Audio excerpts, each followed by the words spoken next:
So guys, जैसा कि हमने पिछले एपिसोड में देखा, शियाओ ने अपनी फिजिकल स्ट्रेंथ से ही मदर कोल्ड्रोन को ऊपर उठा दिया था, जिसे देखकर हर कोई हैरान रह गया था। शियाओ ने टेस्ट पास कर लिया था और अब उसे स्काई हॉर्न एंट की सीक्रेट केव में जाने का मौका मिलने वाला था। गार्डियन ने उसे इंडेस्ट्रक्टेबल इमोर्टल सूत्र के बारे में बताया था, एक ऐसा दिव्य सूत्र जिसे हासिल करने के बाद किसी भी तरह से उस पेटिशनर को पूरी तरह नष्ट नहीं किया जा सकता। पर वह सूत्र पिछले मास्टर के साथ ही खो गया था, इसीलिए शियाओ के पास एक अनोखा अवसर था। अगर वह उस केव में इमोर्टल सूत्र ढूंढ लेता तो वह उसकी साधना में क्रांतिकारी बदलाव ला सकता था। बाकियों के लिए भी अंडरग्राउंड मेंशन के ट्रेजर के अवसर खोल दिए गए थे। शियाओ ने तुरंत एक्शन लिया और उन सोल गाइडिंग लोटस को प्राप्त कर लिया, क्योंकि उनकी मदद से प्रीमोडियल सोल को भी ठीक किया जा सकता था। सबने इन्हें छीनने के लिए शियाओ पर हमला किया, पर उनके सभी अटैक बेअसर हो गए। यहाँ तक कि एंट किंग को भी शियाओ ने आसानी से हरा दिया। फिर वह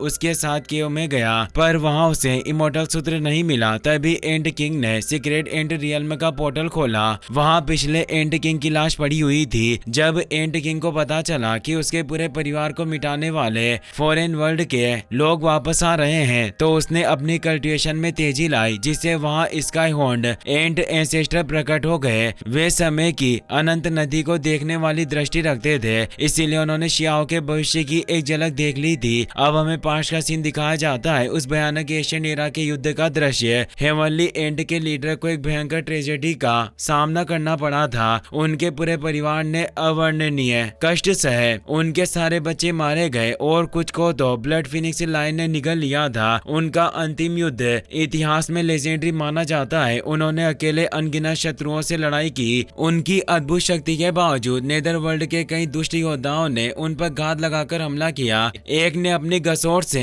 उनके माथे को चीर दिया और अनलान ने अपने सुनहरे भाले से वार किया, जिससे उनकी चोटें गंभीर होती चली गई। फिर भी उन गांवों के साथ उन्होंने कई टॉप लेवल फॉरेन पेटिशनर्स को मार गिराया। लेकिन जब वे मृत्यु के कगार पर पहुंचे तो उन्होंने अंतिम निस्वार्थ कदम उठाया। वे अपने घायल शरीर को घसीटते हुए उस एशियन केव तक आए, जहां वे अपने वंश को बचाना चाहते थे। उनका अंतिम बच्चा, एक अंडा जो अभी पैदा भी नहीं हुआ था, उन्हीं के साथ था। उन्होंने आसमान की ओर देखकर कहा, हे स्वर्ग, यह मेरा आखिरी बच्चा है। इसकी मां मर चुकी है और मैंने इसे उसके गर्भ से बचाया है। मैं अपनी जान के बदले अपने बेटे की जिंदगी की दुआ मांगता हूँ। फिर उन्होंने स्वयं अपना सिर काट दिया। उनकी दिव्य ऊर्जा उस लिटिल एंट किंग के भीतर समाने लगी। उन्हें उम्मीद थी कि भले ही उनका बेटा कमजोर पैदा हो, पर स्काई हॉर्न एंट कबीले का साहस, सम्मान और उनकी विरासत उसे नई ऊंचाइयां देंगे। उन्होंने अपने खून से उस चाइल्ड एंट किंग के शरीर को फोर्ज किया ताकि वह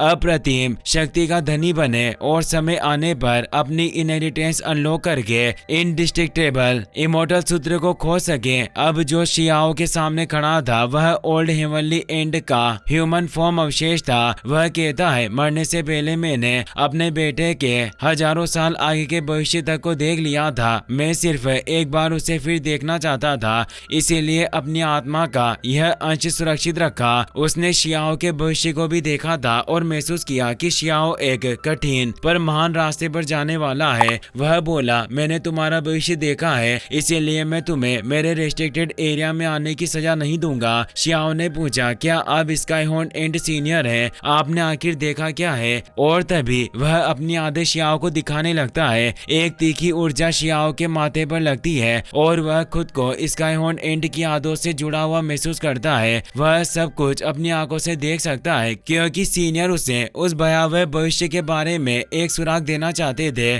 सीनियर हेवनली एंट सोचते हैं, इस लड़के ने इतनी जल्दी मेरी मंशा समझ ली, यह तो बिल्कुल भी मूर्ख नहीं है। शियाओ ने देखा कि सीनियर ने उसी रेड हेयर्ड लायन पेटिशनर का सामना किया था जिसने रिवर ऑफ टाइम में उस पर हमला किया था। उस लायन पेटिशनर की ताकत बेहद खतरनाक थी और यही वजह थी कि हेवनली हॉर्न एंट सीनियर भी उसके द्वारा रोके गए थे। लेकिन उस समय वह अकेला नहीं था। इमोर्टल किंग अल्लान भी उसके साथ था, जिसने अपने स्कारलेट पिग स्पीयर से हेवनली एंट पर हमला किया। और इनके अलावा एक तीसरा पेटिशनर भी वहां था जो इन दोनों से भी ज्यादा मजबूत था। शियाओ के अंदर खामोश डर की एक लहर उठती है। उसे एहसास होता है कि वह प्राचीन युद्ध कितना भयानक रहा होगा, जहां सीनियर ने विदेशी दुनिया के 3 सबसे शक्तिशाली पेटिशनर्स का अकेले सामना किया था। तीनों ने उन्हें घेर लिया था और इसीलिए सीनियर वीरगति को प्राप्त हुए। सीनियर कहते हैं उस समय हम 10 फियर्सर बीस्ट गोल्ड किंग से जितने शक्तिशाली थे, हमने उनके कई इमोर्टल्स का संहार किया था, लेकिन उन्होंने काफी चालाकी से हमला किया।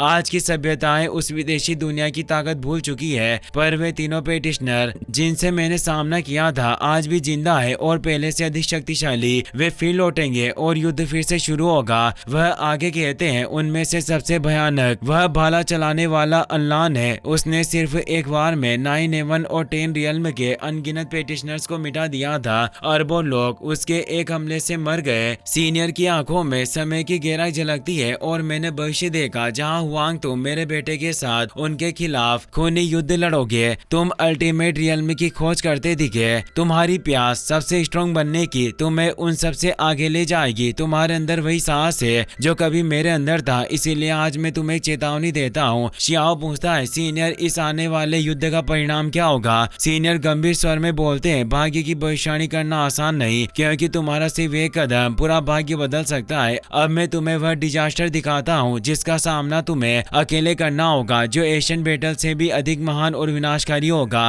अब तक का सबसे डार्केस्ट टाइम आने वाला है। क्या तुम तैयार हो या फिर तुम डरे हुए हो? अचानक समुद्री लहरों जैसा तूफान उठता है जो शियाओ को निगल लेने की कोशिश करता है, लेकिन शियाओ का सांस नहीं टूटता। वह दृढ़ आवाज में कहता है मैं एक दिन अपने सभी दुश्मनों को समाप्त कर दूंगा। इसमें डरने की क्या बात है? सीनियर एक और गहरी परीक्षा लेते हैं। अगर एक दिन पूरी दुनिया नष्ट हो जाए, सारे रियल में खामोश हो जाए और तुम अकेले बचे रहो, क्या तब भी तुम इस लड़ाई को अपनी आखिरी सांस तक लड़ोगे? जब तुम्हारे बाल सफेद हो जाएंगे और खून सूख जाए, क्या तब भी तुम लड़ते रहोगे अकेले? शियाओ खुद को एक अनंत स्पेस में देखता है। उसके हाथ में डालो सोड है और वह सोचता है क्या यही मेरा भविष्य है? क्या यही मेरा भाग्य है? वह सीनियर से पूछता है मेरे साथी कहाँ होंगे? मैं अकेला ही क्यों बचूंगा? मैं इस पर विश्वास नहीं कर सकता। मैं सिर्फ एक बात पर विश्वास करता हूँ कि मैं अपने सभी दुश्मनों को मिटा दूंगा, चाहे इसके लिए मुझे भाग्य क्यों ना बदलना पड़े। सीनियर धीमे स्वर में कहते हैं मैंने 2 अंत देखे हैं, यह उनमें से सिर्फ एक है। तुम्हारी किस्मत कई आत्माओं से जुड़ी है। तुम्हारे शरीर से अनगिनत कर्मिक थ्रेड बंधे हुए हैं। हो सकता है कि एक समय आए जब तुम सबको मिटा सको, लेकिन वह भविष्य इतना जटिल है कि मेरे लिए भी उसे देखना मुश्किल हो रहा है। शियाओ दृढ़ता से कहता है सीनियर मुझे इंडेस्ट्रक्टेबल इमोर्टल सूत्र चाहिए। सीनियर मुस्कुराते हैं ठीक है मैं तुम्हें देता हूँ, लेकिन यह सूत्र पूरा नहीं है क्योंकि मैं इसे परफेक्शन तक नहीं पहुँचा पाया। वह अपना सूत्र शियाओ को प्रदान करते हैं जो उसके चेतना क्षेत्र में समा जाता है। शियाओ इंडेस्ट्रक्टेबल पी को देखता है जहाँ तक सीनियर भी नहीं पहुँच पाए थे। सीनियर कहते हैं मुझे उम्मीद है तुम उस अमरता के शिखर तक पहुँचोगे, मेरे इस अधूरे सूत्र को पूरा करोगे और एक सच्ची इमोर्टल बॉडी प्राप्त करोगे। तब तुम समझोगे कि असली बैटलफील्ड 9 हेवन एंड 10 अर्थ में नहीं बल्कि उससे भी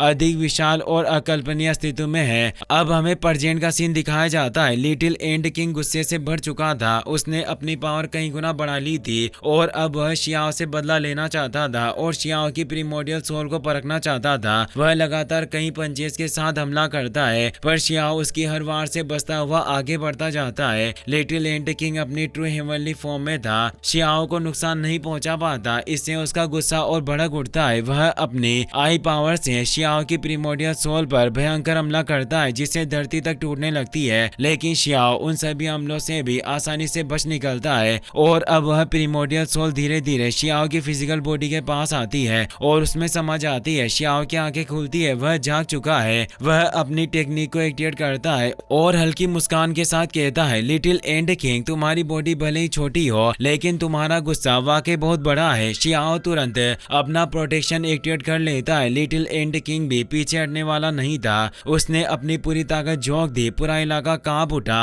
और शियाओ की प्रोटेक्शन शील्ड भी नष्ट हो गई, लेकिन शियाओ तैयार था। वह यिन यांग एनर्जी को मिलाता है और गॉड हैंड को एक्टिवेट कर लेता है। गॉड हैंड का वार इतना भयानक था कि लिटिल एंड किंग उसे रोक भी नहीं पाया। कुछ समय बाद लिटिल हेवनली एंड जब होश में आता है तो खुद को शियाओ की हथेली पर पाता है। वो घबरा कर पूछता है मेरे साथ क्या हुआ? क्या तुम्हें वो इंडेस्ट्रक्टेबल इमोर्टल सूत्र मिल गया? शियाओ शांत स्वर में कहता है मेरे पास उसे हासिल करने का एक सुराग है, लेकिन वो बहुत दूर है। क्या तुम मेरे साथ चलना चाहोगे ताकि तुम भी उसे पा सको? एंड किंग तुरंत शक में पड़ जाता है। तुम मुझे ट्रिक कर रहे हो, मुझे अपने साथ खींचना चाहते हो। शियाओ उसे अपनी हथेली से उतार कर एक पत्थर पर रख देता है और कहता है मैं तुम्हें फोर्स नहीं कर रहा, आना है तो आओ, नहीं आना तो भी तुम्हारी मर्जी, लेकिन याद रखना इंडेस्ट्रिक्टेबल इमोर्टल सूत्र पाने के बाद मेरी बॉडी को कोई नुकसान नहीं होगा, मैं एक अमर की तरह रहूंगा, कोई मुझे चोट नहीं पहुंचा पाएगा, यहाँ तक कि मरने के बाद भी मैं अपनी सारी यादों के साथ दोबारा जिंदा हो सकता हूँ। वैसे तो मैं इसे किसी के साथ बांटना नहीं चाहता,